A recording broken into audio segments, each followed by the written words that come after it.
Saludos amigos, les habla el pastor y psicólogo Gamaliel Feliciano. Bienvenidos a En Esto Creo, una serie de videos dedicados a introducir las creencias de tus amigos los adventistas del séptimo día. Los previos videos ya se encuentran en YouTube, así que te animo a que los busques y los puedas observar. Te recuerdo que estas presentaciones están basadas solo en la Biblia y que partimos de la premisa de que ya has establecido la Biblia como tu regla de vida. En el día de hoy estaré presentando nuestra doctrina número 7, la naturaleza humana.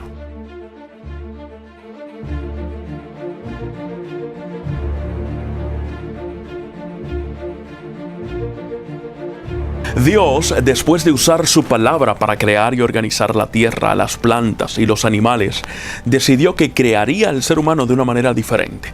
Génesis capítulo 1, versículo 26 dice que Dios dijo: hagamos al hombre a nuestra imagen y semejanza.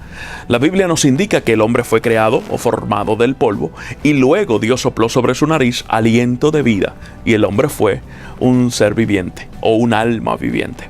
Luego Dios, que conoce todas nuestras necesidades, creó a la hermosa mujer. De hecho, un dato curioso es que la palabra hebrea significa que la diseñó de una manera arquitectónica y detallada. Qué hermoso, ¿verdad? Es allí cuando la humanidad, hombre y mujer, se convierten en la corona de la creación, creados según el modelo divino. Recuerda, Dios dijo a nuestra imagen, muy diferente a como sucedió con los animales, que la Biblia nos dice que fueron creados según su especie.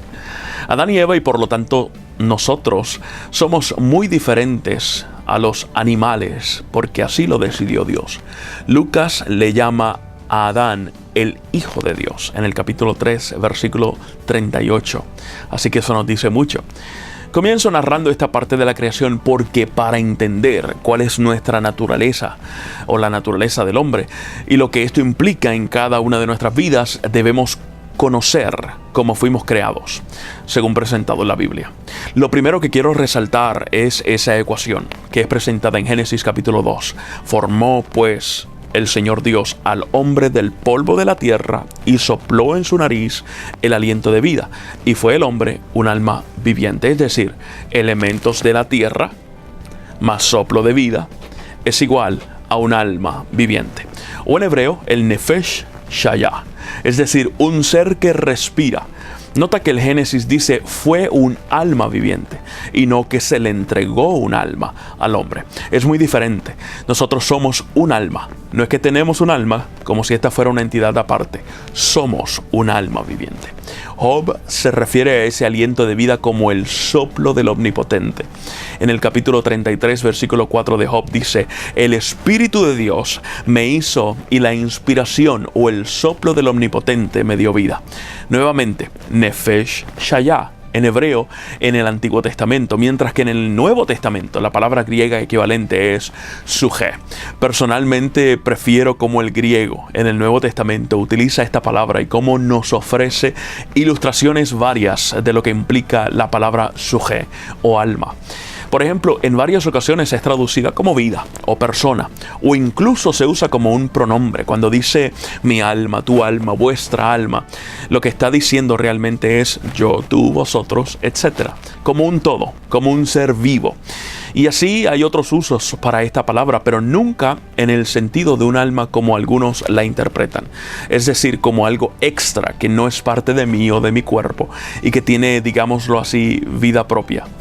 Algunos que piensan que la palabra suje o nefesh se refieren a un alma, una entidad aparte, piensan que no puede ser destruida o que es inmortal. Es decir, que cuando tú y yo morimos, sale de nosotros y deambula por allí, a pesar de que el cuerpo de donde salió está en descomposición. De hecho, permíteme ir un poco más específico y quizás compartir contigo, aunque sea un verso. Apocalipsis capítulo 16, versículo 3, por ejemplo, indica que el alma está sujeta a la muerte. Allí dice: y el segundo ángel derramó su copa en el mar, y fue vuelto en sangre, como de un muerto, y toda alma viviente fue muerta en el mar. Nuevamente, la evidencia bíblica nos indica que suje en el Nuevo Testamento o nefesh en el Antiguo Testamento se refieren a la persona como un todo. Repasamos, vamos a repasar la ecuación. Es polvo más soplo es igual a alma viviente. Sencillo.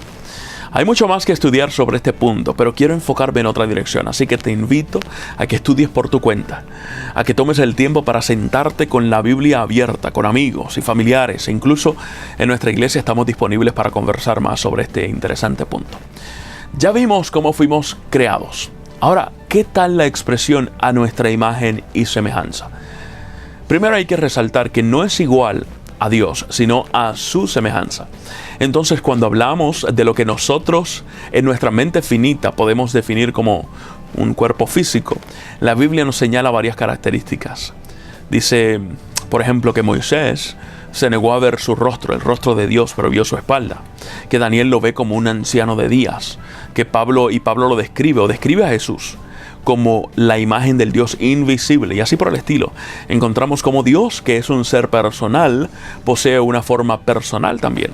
Y esto no limita para nada su omnipresencia. Dios está en todas partes, créelo. Es omnipresente. Tiene cuerpo, pero es omnipresente.